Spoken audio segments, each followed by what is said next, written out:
Okay, so Hans, I'm excited about this because you know one thing that I feel like we've never really done? I mean, okay, we're always talking, but we've never really I want to know who is Hans Niemann? So I thought it would be really nice if you just wanted to share a little bit literally how you started with chess. Literally just you telling your own story. How did you start with chess? What made you like chess? What was your kind of childhood like all these things. That's kind of what I'm curious about. The first time I was introduced to chess was when I was 5 at Christmas. Okay. It was like a Christmas themed chess set. So the king was Santa Claus and all the pieces were Christmas themed. You know how you see Harry Potter sets or so that was the first thing. And then I learned chess seriously for the first time in school in the Netherlands. It was mandatory. It was mandatory for people to learn? I went to a special school called the Leonardo School, named after Da Vinci. Okay. And you had to take an IQ test to get in. And if you got into the school, it was quite unique. There was chess, we were learning Mandarin. We made roller coasters out of marble. What? How did you do this? I mean, a paper, sorry. So you would fold paper and then fold it to make a roller coaster and then put the marble. So there was a lot of... This was like Phineas and Ferb stuff, things that they would do. No, it was... It's very creative. I was surprised I got in because the IQ test was in Dutch and I had learned Dutch after 6 months, for only 6 months. Okay. Do you still speak Dutch? No. Okay. No. But I was fluent. I went to Dutch school. Yeah. So, that was a nice experience. I think the regular education system after that made me a lot stupider. That was the peak in terms of how difficult it was in school. That was the most difficult school? No, school should not be difficult. I mean, school should teach you things. Yeah. The aim should not be to... But that's where you learned the most. That's where I feel like my mind expanded the most. Okay, well that's what I was trying to say, but maybe with worse wording. But okay, so where were you born, Hans? San Francisco. You were born in San Francisco, and then you moved to the Netherlands. I moved first to Laguna Beach. Okay.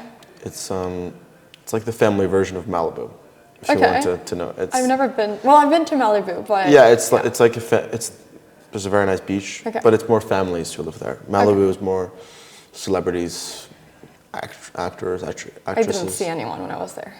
Yeah. Well, that's more of a party vibe. Okay, I see. But Laguna Beach is not that far. Maybe 45-minute drive. It's in, and then I moved when I was 7 to the Netherlands. Lived there for 2.5 years and then moved back to California.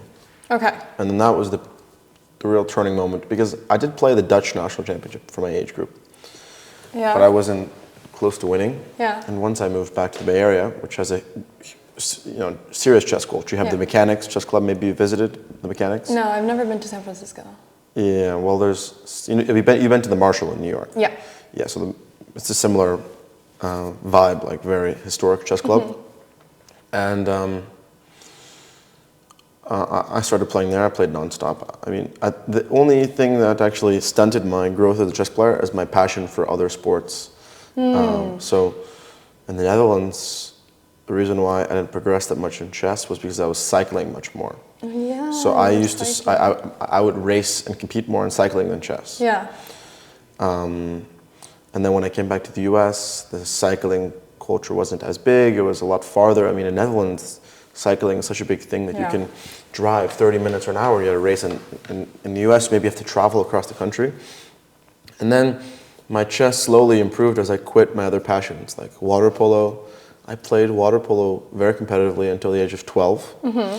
And then at some point, I stopped showing up to practice because of chess. And then they demoted me to a lower team because I didn't go to practice. And I'm like, I'm not going to play with these people.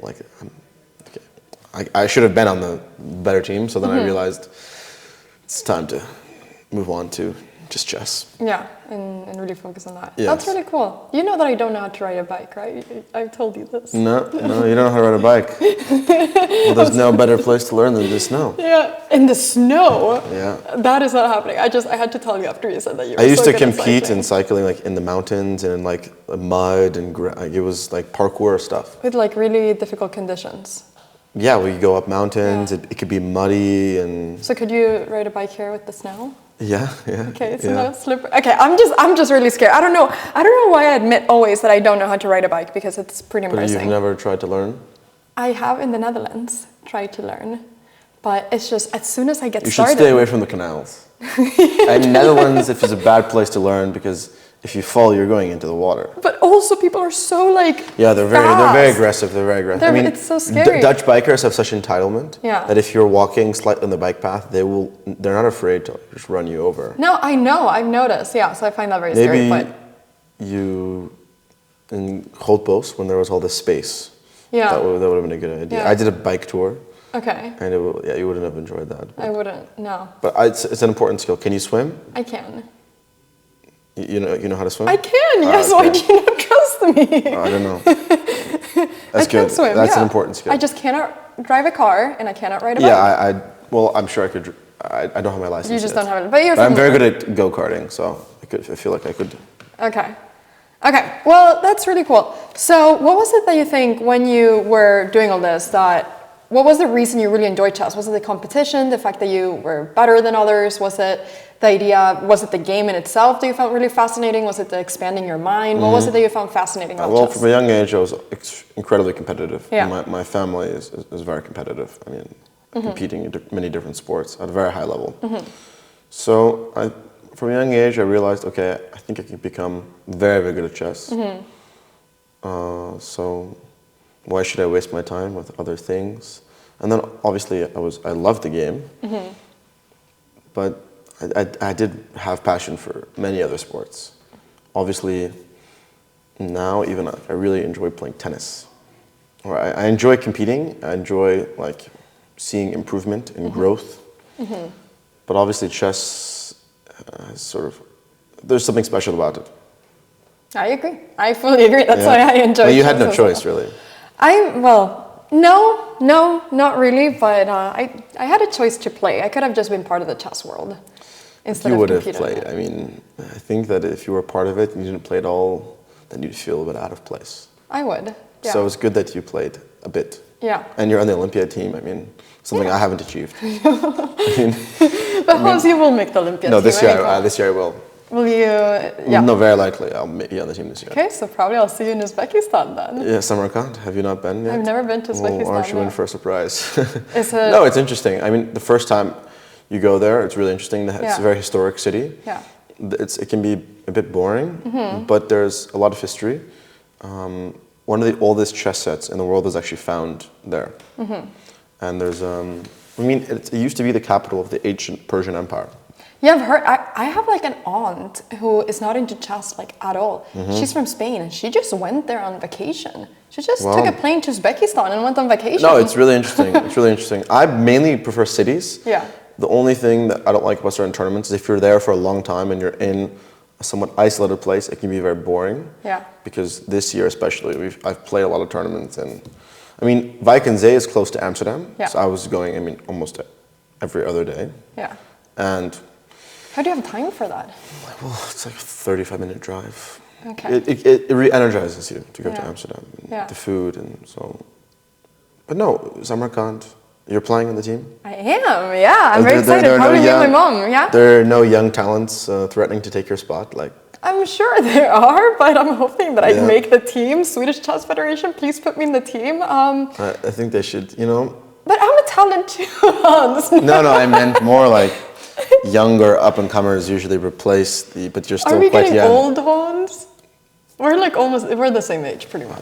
2002? Yeah, you're 2003. Yeah, we're not getting old, are we? Not yet. People say I'm getting old because I cut my hair, but it'll grow back.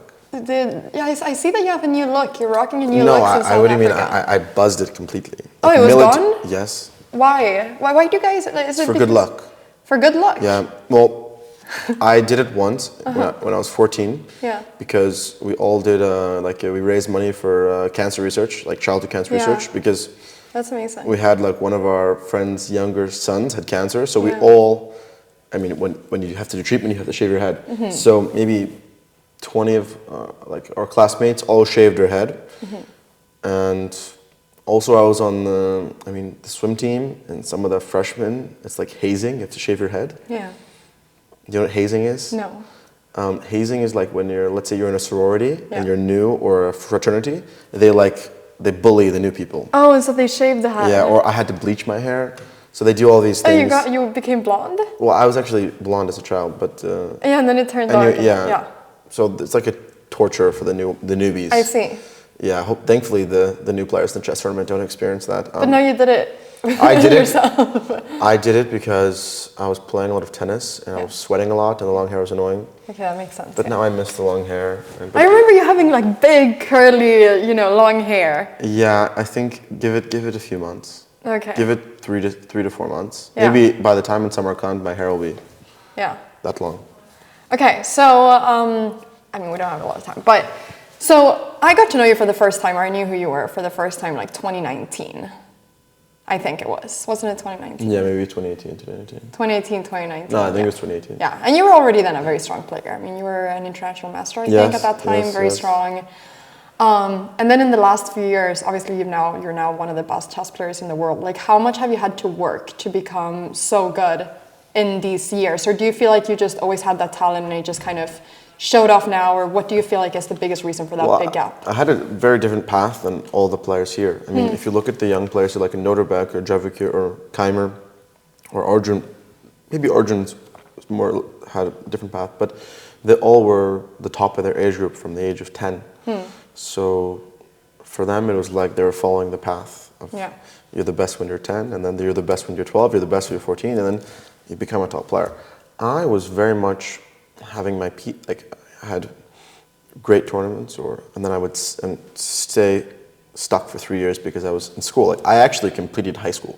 None of them. Which most of chess players I think only Vincent is the only one who actually went to real school. The rest didn't even go to school. I lived in America, where I had far less opportunities to travel abroad. So obviously some of my talent was, it didn't manifest itself in the same way. But obviously once I got opportunities, in the past few years, it's been mainly mental strength and overcoming some obstacles off the chessboard. But now I'm playing a lot and getting a lot of opportunities. So I think as I gain more experience, I'll only improve even more. Because even now, I'm far more relaxed than I was the previous tournaments. Like, I feel completely relaxed. Like, I don't feel, I'm surprised by, most people will say they feel fine, but I actually don't feel any stress at all. So that's a nice feeling. Maybe I'm becoming more accustomed to these types of tournaments. Is that with every chess tournament, or is it specifically here in Weissenhaus? I played Weissenhaus, it went really well. I played the World Rapid Championship where I tied for second and got fourth. I think I'm reaching the point where I'm almost breaking through in the top 10, so it's only up from here, hopefully. And so I suppose, of course, like a long-term goal would of course be to, I guess, become world champion. I don't know, but what other goal is there? Exactly. Yeah. But do you have any short-term goal right now this year, something you really want to achieve this year? I'm focusing on this tournament. To make it to the top 4. I would like to make it into the top 10 or top 5 in class. I want to play a lot of classical chess this year. I want to raise my rating. And I want to do well in the Esports World Cup. That's a tournament I narrowly missed qualifying last year. So I just want to make use of opportunities and prove that I'm one of the best and hopefully become the best. I love that. I love this new Hans. You seem so relaxed. You seem to just be having a good time. No, this new Hans, old Hans, it's just, there's just one Hans. There's just one Hans. I'm not replaced like Kanye. Do you know this conspiracy theory? I have heard. Where they replace celebrities? Yeah, I've heard some conspiracy stories about this. Yeah, no, but there is just one Hans. Yeah, my brain can't be hacked. No. I'm immune. Yeah, I can imagine that. Yeah. Okay, well, Hans, good luck in the Freestyle World Chess Championship. FIDE World Championship. FIDE Freestyle. FIDE Freestyle World Chess Championship. This is a real World. This is the real World Championship. Yes. You could become world champion after this. Yes, exactly. I'll be introducing myself as the world champion. No. What's your name? World champion. Grandmaster Hans Niemann. Hi, I am the FIDE World Champion. Please excuse. You know how they make the Queen, Your Majesty. Yeah. World champion. That will be your title. I think that's the greatest perk. Okay, how about if you become world champion now and FIDE Freestyle World Champion, that we shake hands and you introduce yourself to me as that? Sure. Yeah. Okay. All right. Well, good luck, Hans. Thank you so much for the interview, and I'll be rooting for you. Thank you. Ciao. Okay. Bye-bye.